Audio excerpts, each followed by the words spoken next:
Now come to the exercise 5.5 for the NCERT solutions. Question 1, इसमें आपको conditions दी जाएंगी तरह तरह की, उसमें पूछा जाएगा कि ये सिचुएशन जो है वो एपी को रिप्रेजेंट करती है या नहीं, और करती है तो क्यों करती है, या नहीं करती तो क्यों नहीं करती. The first question is the taxi fare after each kilometer when the fare is 15 km for the first and the 8 km for additional subsequent kilometers. ये इस टाइप का प्रॉब्लम हमने क्लास 9th में और pair of linear equation in two variables में भी हम लोग कर चुके हैं. तो सब फर्स्ट ऑफ ऑल जैसे आपने देखा कि 15 किलोमीटर पहले हमारे जा रहे हैं, उसके बाद सबसीक्वेंट किलोमीटर में यानी कि अगर हम 1 किलोमीटर गए तो हम 15 गए, 2 किलोमीटर गए तो 15 प्लस 8 गए, 3 किलोमीटर के लिए हमारे पास फेयर क्या होगा, 15 तो हमारे फर्स्ट किलोमीटर का देना पड़ेगा और 2 इंटू 8 देना पड़ेगा अगले 2 किलोमीटर के लिए. भाई 3 किलोमीटर में हम लोगों ने 1 किलोमीटर का फिक्स है और बचे हुए 2 किलोमीटर को हमें 8 रुपीज के अकॉर्डिंग देना है. अगर हमने 4 किलोमीटर की जर्नी करी तो हमको पहले किलोमीटर के लिए 15 रुपीज देना पड़ेगा और बचे हुए 3 किलोमीटर के लिए 8 रुपीज के हिसाब से चार्ज करना पड़ेगा. सिमिलर वे में 5 किलोमीटर, 6 किलोमीटर और n किलोमीटर, ये देखिए सब में फर्स्ट हम जो हमारे पास आ रहा है फिक्स, और ये क्या बन रहा है a plus D, a plus 2d, a plus 3d, a plus 4d, that is T2, T3, T4, Tn. यहाँ पर जनरल टर्म निकालिए a plus n minus 1 times of d. तो इज दिस प्योरली AP, क्योंकि हर term में एक pattern जो है हमारे पास वो क्या आ रहा है, सेम आ रहा है. तो हमारे पास जो गिवन सीरीज है, जो गिवन सिचुएशन है वो क्या होगी, AP होगी. Second question, the amount of air present in a cylinder when vacuum pump removes 1/4 of the remaining cylinder at a time. क्या हो रहा है कि इसमें एक अमाउंट ऑफ सिलेंडर कुछ इसमें वॉल्यूम प्रेजेंट था, मान लीजिए हमारे पास कितना है, x है, और हर बार उसको वैक्यूम पंप करते हैं तो उसमें से 1/4 ऑफ एयर हमारे पास क्या हो जाती है, निकल जाती है हर एक स्ट्रोक में. पहले स्ट्रोक में करेंगे तो 1/4 निकल जाएगी, फिर बचे हुए की अगला स्ट्रोक करेंगे तो बचे हुए की 1/4 फिर से निकल जाएगी, फिर जो बचेगी उसको तीसरा पंप करेंगे तो फिर निकल जाएगी. तो इसको हम लोग एक क्वेश्चन समझ लेते हैं. एग्जाम्पल हमने लेट कर लिया कि हमारे पास सिलेंडर में टोटल अमाउंट ऑफ एयर कितनी x. जब मैं पहला स्ट्रोक किया तो कितनी एयर रिमूव हो गई, 1/4 टाइम्स ऑफ x. तो एयर कितनी बची, x माइनस 1/4 टाइम्स ऑफ, यानी कि 3x/4. अब ये एयर हमारी सिलेंडर के अंदर बची है. अब जो हम नेक्स्ट पंप करेंगे तो 1/4 और निकल जाएगी, 1/4 और निकल जाएगी, यानी इसकी 1/4 निकल जाएगी, शुरू की नहीं, इसकी 1/4 निकल जाएगी. तो 3x divided by 4 multiplied by 1/4, it gives 3x/16. तो अब कितनी बचेगी एयर में सेकेंड स्ट्रोक के बाद, सेकेंड स्ट्रोक के लिए जो है सेकेंड स्ट्रोक पे के बाद आपके पास बचने वाली 3x/4, ये जो पहले स्ट्रोक के बाद बची हुई एयर थी, माइनस 1/4 ऑफ ये 3x/4, 3x/16. अब ये भी हमने आपको बताया. सबट्रैक्ट किया, कितना बचा, 9x/16. तो अब जब हम थर्ड स्ट्रोक करेंगे तो क्या होगा, इसका 1/4 तो निकल जाएगी और 9x/16 में से इसका 1/4 हमें क्या करना पड़ेगा, माइनस.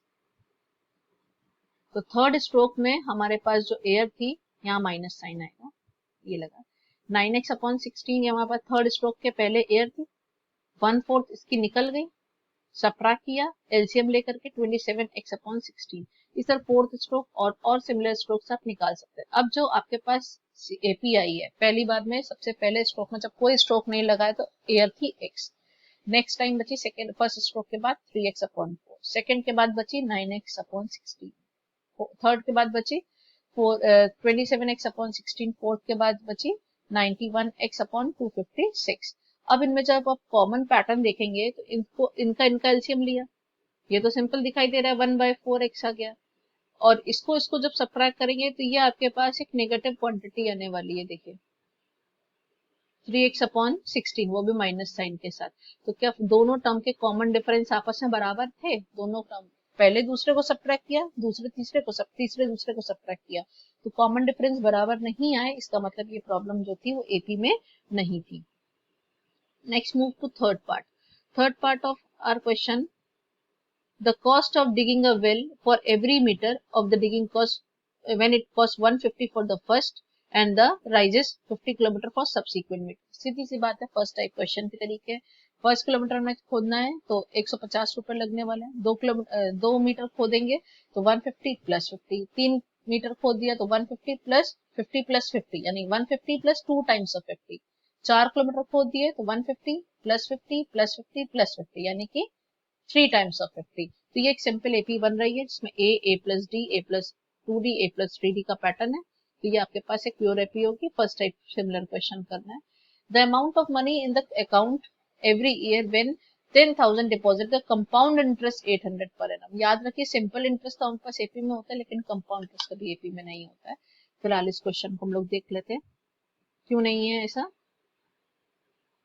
हम लोगों ने अमाउंट के लिए फॉर्मूला कर रखा है, a equals to P 1 plus R upon 100 whole to the power n। आप उसको भी निकाल सकते हैं और डायरेक्ट भी कर सकते हैं। सबसे पहले amount after the first year, हमारे पास फॉर्मूला होता है a equals to P, A यहाँ पे equals to P 1 plus R upon 100 whole to the power n। First year के एंड पे तो इसकी एक्सपोनेंट हमने 1 की है। सेकेंड ईयर के एंड पे क्या होगा, 10,000 multiplied by 1 plus 8 upon 100 whole to the power 2। Third के लिए इतना, फोर्थ के लिए इतना। जब हम इन सबको सॉल्व करेंगे, सारे टर्म्स हमारे पास इतने आ गए, और जब इनको सबको सॉल्व करेंगे तो इनकी न्यूमेरिकल वैल्यू आपस में बराबर नहीं आएगी। You can solve this numerical value. जैसे कि आपको दिखाई दे रही है 108 अपॉन 100 है, तो 10800 आने वाला है पहले का आंसर, और इसका आंसर जो होगा इसके लिए 10800 ये आपका सेम नहीं आएगा। तो सारे अमाउंट जो आने वाले हैं सेम नहीं होंगे, कॉमन डिफरेंस सेम नहीं होंगे, तो इसलिए ये आपके पास एक एपी नहीं होगी। क्वेश्चन नंबर 2 बहुत सिंपल क्वेश्चन है। आपको इसमें बोला गया है कि आपको पहले के 4 टर्म लिखने हैं। फर्स्ट 4 टर्म आपके पास क्या होता है किसी भी एपी के, फर्स्ट टर्म तो ए होता है, सेकेंड टर्म क्या होता है ए प्लस डी, थर्ड टर्म ए प्लस 2d, फोर्थ टर्म ए प्लस 3d। तो फर्स्ट टर्म इज ए और कॉमन डिफरेंस आपको डी गिवन है, ठीक है। तो फर्स्ट टर्म अगर आपको ए पता है और कॉमन डिफरेंस डी पता है, तो फर्स्ट टर्म तो आपके पास सिंपल ए होता है। सेकंड टर्म आप चाहे फॉर्मूले में रख के निकालिए, ए प्लस डी करके निकाल दीजिए। 10 प्लस 10 इक्वल्स टू 20। T3 निकालेंगे तो 10 plus 2 times of 10 that is 10 plus 20 यानी कि 30। 10 plus 3 times of 10 that is 40। A plus D, A plus 2d, A plus 3d, इसकी हेल्प से आप दोनों पार्ट इजीली कर सकते हैं। चाहे वो क्वांटिटी फ्रैक्शन में हो तो फ्रैक्शन में सॉल्व कर लीजिए, कोई दिक्कत की बात नहीं है इसमें। सिंपल एलसीएम मेथड है। बहुत सारे पार्ट है इसके, आपको करने हैं 4 पार्ट, 4 पार्ट करने हैं। नेक्स्ट क्वेश्चन है, right the first term and the common difference of the AP. First term and common difference of the AP, first term तो सबसे पहले लिखा ही होता है, तो a इक्वल्स टू 3 है और d की वैल्यू निकालनी हो तो 1 माइनस 3, 1 माइनस 3 गिव्स यू -2। तो फर्स्ट आंसर बहुत सिंपल हो गया कि a की वैल्यू 3 और d की वैल्यू -2। सेकेंड पार्ट की बात करें तो a की वैल्यू कितनी लिखी है -5 और d की वैल्यू बात करें तो -1 -5, तो माइनस ऑफ -5 बिकम्स +5, तो 5 - 1 बिकम्स 4। तो यहाँ इस पार्ट में d की वैल्यू कितनी आ जाएगी 4। अगर कोई फ्रैक्शन क्वांटिटी है जैसे कि 1/3 है तो a की वैल्यू 1/3 और d की value 5/3 - 1/3 that is 4/3। Simple LCM लेके सॉल्व कर लीजिए। तो ये सारे क्वेश्चंस फर्स्ट एक्सरसाइज के तो बहुत ज्यादा आसान है। हार्डली वेटेज जो होता है इनका 1 मार्क ही होता है, ये ऑब्जेक्टिव में ही आपके पास अगर आएंगे तो आएंगे। क्वेश्चन नंबर 4 जो है, this is the last question of your exercise. इसमें आपसे पूछा है which of the following is given APs, अगर है तो उसका फर्स्ट टर्म कॉमन डिफरेंस ये हमें बताना है। जरा पहली वाले की बात करते हैं। तो 2 में 2 ऐड किया तो 4 मिला, 4 में 2 ऐड करेंगे तो नहीं, ये प्रोडक्ट से बनी है। प्रोडक्ट कभी भी एपी नहीं बनाता, ये ज्योमेट्रिकल प्रोग्रेशन होती है, इसको हम लोग 11th क्लास में पढ़ेंगे। तो आप किसी टर्म का कॉमन डिफरेंस चेक करेंगे। फिलहाल तो 4 - 2 2 आया और 8 - 4 4 आया, तो यहाँ कॉमन डिफरेंस बराबर नहीं, तो एपी में नहीं है। नेक्स्ट पार्ट जो है इसको देखें, -3.2 माइनस ऑफ -1.2, तो ये -2 देंगे। इधर राइट एंड सेकंड थर्ड में से सेकंड माइनस करिए, -5.2 माइनस -3.2, तो ये भी आपके पास कितना आने वाला है 2। तो ये जो आपके पास आ रहे हैं 2 2 2 दोनों left hand side right hand side, यानी किसका एग्जाम्पल है एपी का। नेक्स्ट क्वेश्चन जो आपके पास है वो है 0 -4 वाला ले लेते हैं। तो फर्स्ट टर्म 0 है, कॉमन डिफरेंस निकालेंगे तो -4 - 0 -4 रहेगा, और -8 -4 यानी कितना बचने वाला, माइनस माइनस प्लस के 4 हो जाएंगे -4। तो ये थ्रू आउट द सीरीज, ऐसा नहीं कि आपने पहले 2 टर्म चेक कर ली और आपने बता दिया कि भाई ये एपी में है, ऐसा नहीं होना चाहिए। आपको पूरी सीरीज चेक करनी है, पूरी सीरीज एपी में है या नहीं। अगर हम इस पार्ट की बात करें a square a cube a की पावर 4, तो यहाँ सब जगह हमें मल्टीप्लीकेशन दिख रहा है, ये कभी नहीं होगा। इसी तरह 1 स्क्वायर 2 स्क्वायर 3 स्क्वायर वाली सीरीज कभी भी एपी नहीं होगी। जैसे ये लिखा है 3 का मल्टीपल 3 3 जा 9, 3 3 जा 9 3 जा 27, ये भी मल्टीप्लीकेशन लेके, तो 9th और 11th पार्ट जो दोनों है वो एपी में नहीं है।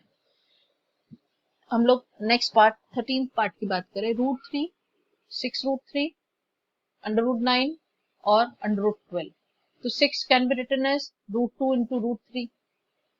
9 को हम 3 लिखेंगे, 12 को 2√3 लिखेंगे। कोई भी पैटर्न में बीच में सेम नहीं होगा। √6 से कभी √3 माइनस नहीं होगा, आप माइनस कर ही नहीं सकते। दोनों में से √3 कॉमन निकालेंगे तो √2 माइनस 1 बचेगा, और जब इधर माइनस करेंगे तो नहीं बचने वाला। इसी तरह से अगर हम 12th पार्ट की बात करें तो √2 को आप √2 लिखोगे, √8 को आप लिखोगे 2√2, √19 को क्या लिखोगे 3√2, √32 को क्या लिखोगे 4√2। तो यहाँ पैटर्न है √2, 2√2, 3√2, 4√2, नेक्स्ट हम लिखेंगे तो 5√2। तो ये जो है आपके पास एक एपी होगी। 10th पार्ट भी आपके पास एपी है, 2a माइनस ए, 3a minus 2a, 4a minus 3a, ए। तो ये जिसमें से जो एपी हो वो आपको एपी मार्क करनी है, जो एपी नहीं हो उसको आपको एपी नहीं मार्क करनी। तो उसमें आपको बस फर्स्ट टर्म और कॉमन डिफरेंस लिख करके अगले 3 टर्म लिखने हैं। जो एपी होंगी उनके first term common difference mark करके पिछले क्वेश्चन कर आपको उसके 3 टर्म्स लिखने हैं। चलिए, थैंक यू।